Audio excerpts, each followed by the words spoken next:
लक्ष्मीच्या पावलांनी मालिकेच्या येणाऱ्या भागामध्ये प्रेक्षकांनो आपल्याला असं पाहायला मिळणार आहे, कला आणि अद्वैत दिवाळीनिमित्त छान तयार होऊन फराळ बनवू लागलेले असतात.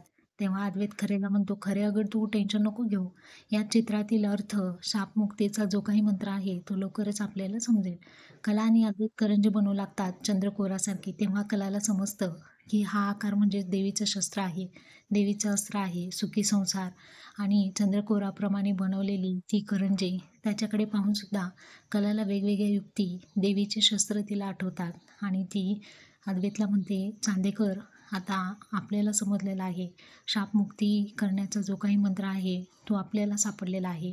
चल असं म्हणून बाहेर देवीची जी रांगोळी काढलेली असते शुभ दीपावली म्हणून, तिथे चांदेकरला घेऊन येते आणि तिथे आल्यानंतरच त्यांना आता पुढचं कोडं डिकोड होणार आहे त्या चित्रामधील. आणि अशा पद्धतीने कला आणि अद्वैत घराला लागलेल्या शापाचं निवारण ते दोघंही करणार.